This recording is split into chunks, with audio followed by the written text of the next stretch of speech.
du Congo est une terre de contraste où se dessine une multitude de paysages. Les 2/3 de sa superficie de 342 000 km² sont en forêt. Une nature qui fait figure du patrimoine commun de l'humanité. Et de sa préservation dépend l'équilibre du globe.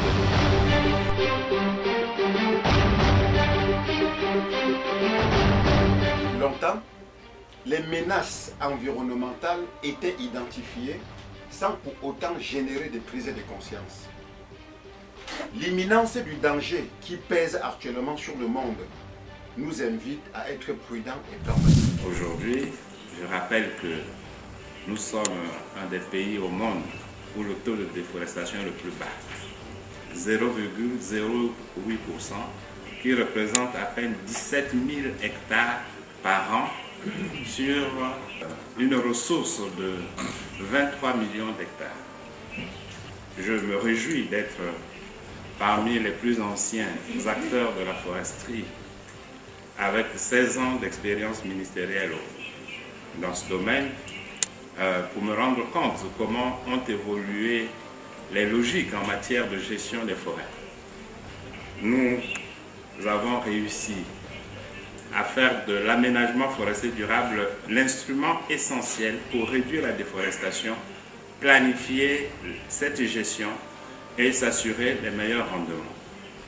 Aujourd'hui, nous sommes à 50% de forêts aménagées parmi celles qui ont été dédiées à l'exploitation forestière, 2,5 millions d'hectares de forêts certifiées FSC. Et nous souhaitons bien sûr que à moyen terme, nous puissions faire certifier l'ensemble du domaine forestier au Congo. Et nous allons le faire. La gestion exemplaire des forêts de la République du Congo et son leadership dans le monde incarnent la volonté de saisir les rênes de son destin et de devenir l'emblème d'un pragmatisme devenu vital. Le développement durable, un concept à la fois simple et complexe. Dans le texte, on peut le définir comme un mode de développement économique cherchant à concilier le progrès économique, social et la préservation de l'environnement, considérant ce dernier comme un patrimoine à transmettre aux générations futures. Club des amis de la nature du lycée Chaminade.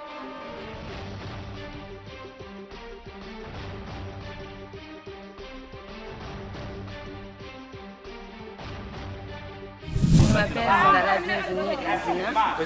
Je suis élève du lycée Chaminade en PA4. J'ai retenu que l'arbre est vraiment importante dans la vie de l'homme car si on ne prend pas soin de l'arbre, les vies humaines peuvent disparaître. Je viens de savoir qu'il y a une interrelation entre les arbres et l'homme. C'est grâce aux arbres qui nous fournissent l'oxygène qu'on arrive à respirer. Donc sans les arbres, l'humain n'est pas. Donc cette interrelation, on doit la respecter. Nos pays à eux seuls ne sont plus responsables de l'existence des forêts. C'est le monde entier qui s'y intéresse et qui nous demande de bien les gérer. Mais on doit participer au partage des coûts et en commençant par les grands pollueurs du monde, puisque nos forêts jouent un rôle de grand puits de carbone et dégagent une grande part d'oxygène pour la vie sur cette terre, régulent les cours d'eau, préservent la biodiversité qui s'y trouve. C'est un effort énorme et un rôle important sur le plan environnemental pour la planète. La forêt de la République du Congo.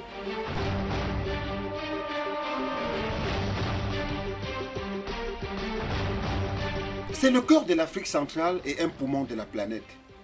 Un cœur qui bat et participe à la régulation du climat mondial par l'absorption du gaz carbonique. S'il venait à disparaître, la survie de l'homme serait gravement mise en cause.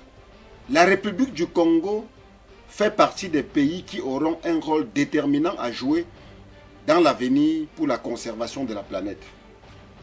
L'objectif de notre pays est clair. Trouver des solutions concrètes afin de se donner les moyens de préserver notre environnement tout en permettant le développement économique, social et culturel. J'invite la Banque africaine de développement à en constituer l'organisation, les règles et les mécanismes de fonctionnement.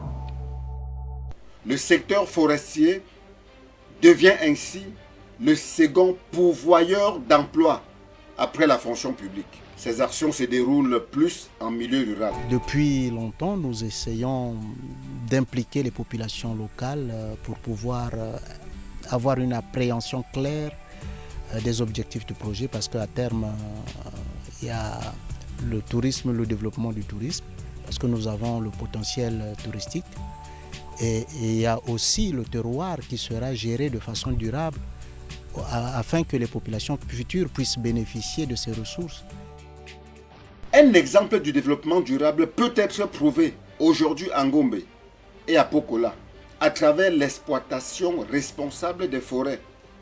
Et c'est une fierté pour notre pays. Si l'arbre disparaît, c'est l'homme qui disparaîtra. Si l'arbre disparaît, c'est l'homme qui disparaîtra. Même si le développement durable est aujourd'hui à la mode, la République du Congo n'en est pas pour autant à ses débuts. Bien au contraire, très précoce dans sa prise de conscience des retombées de l'équation économique, ressources, développement durable, la République du Congo a depuis longtemps construit son développement en accord avec les critères de respect de l'environnement. Loin de toute notion d'attentisme, la République du Congo est acteur de son développement durable.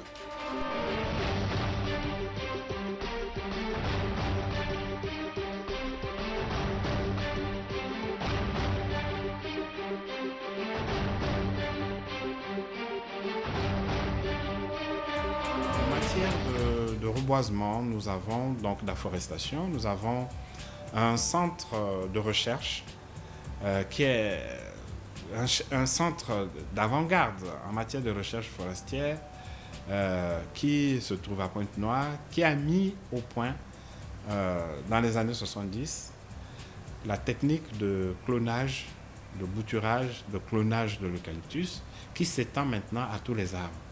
Cette technique a été inventée au Congo et aujourd'hui, elle est appliquée ailleurs, y compris dans les pays développés. Si nous devons, pour l'ensemble de l'humanité, préserver et ne plus couper la forêt, il faudrait que l'humanité en retour prenne conscience qu'il nous faut de l'argent pour notre propre développement. La mission de l'Association pour la culture de protection de la faune et de la flore est de formater les populations dans un esprit du développement durable.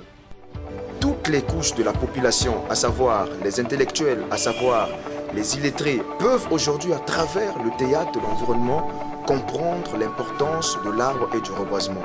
Au-delà d'une activité culturelle, ce groupe est en train de faire également un travail d'éducation dans les écoles. Le théâtre de l'environnement est en train de nous enseigner, de nous apprendre que nous devons faire tous un grand travail dans ce sens en vue de sauvegarder le bassin du Congo. Une maîtrise de notre avenir à travers le respect de la nature, l'utilisation rationnelle de nos ressources renouvelables et une bonne vision de l'avenir dans un pays comme la République du Congo qui a fait de la reforestation le pilier central de son exploitation sur le long terme et accompagne le développement social des populations locales.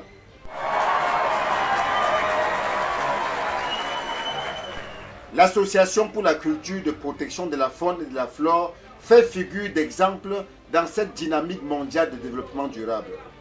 L'État congolais démontre que la volonté d'agir surpasse toutes les barrières et prouve que rien n'est impossible si l'on s'en donne les moyens pour conserver les ressources des générations futures. Pour sensibiliser l'opinion publique, en particulier les populations rurales, sur la problématique de la déforestation, du déboisement sauvage.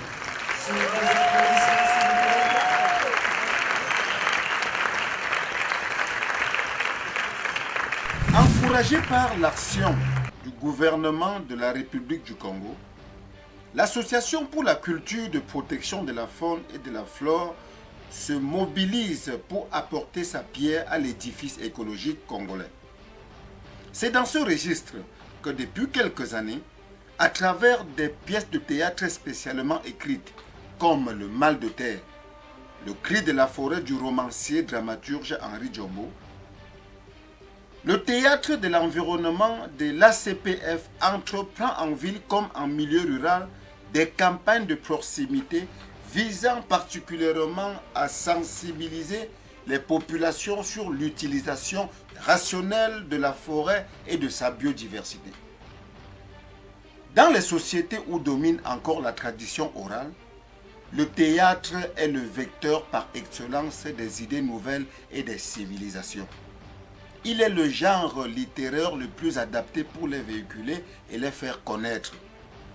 L'éducation à l'environnement devrait puiser à cette source inépuisable pour assouvir notre soif du savoir sur notre milieu et conditionner les attitudes et les comportements de l'homme face à la nature et au bien public. Pour moi, j'ai fait école. Il y a plusieurs choses que j'ai jamais compris sur l'arbre. Et cette pièce m'a instruite. Et je ferai beaucoup attention à l'arbre. Et je ferai de mon mieux aussi pour sensibiliser ceux qui sont restés à l'état où j'étais hier, jusqu'à hier. Aujourd'hui, j'ai changé d'état. Je suis passée à l'état d'une femme avisée. Alors, ça m'a fait que du bien. L'auteur a été à la hauteur de sa pièce. Les acteurs ont été à la hauteur de metteurs en scène. Et nous avons été tous emmenés dans ce village et compris tout le message de l'agent forestier. Et vraiment, si ce message peut être rediffusé sur vos antennes, beaucoup seront comme nous aujourd'hui, avisés. Bye! Nous, peuple de Madimokai, nous ne sommes pas habitués à cette forme d'expression. Et vous avez vu que le public était très attentif, très captivé et suivait méthodiquement la procession de la scène. Et nous pensons que c'est un déclic que vous venez de faire pour Madimokai. Je voudrais sincèrement remercier tous les acteurs, tous les comédiens pour leur professionnalisme. Vous nous avez tenu en éveil. Et je vous félicite pour la maîtrise par chacun de son rôle. Je crois que vous l'avez bien mérité. Et recevez ici mes très sincères félicitations. Comme disent les marins, bon vent pour la suite. En tout cas, magnifique, magnifique, magnifique. Ben, il y a tellement trop de choses. Et c'est comme si, ce que j'ai senti, c'est comme si moi-même je vivais dans ce village Mbala.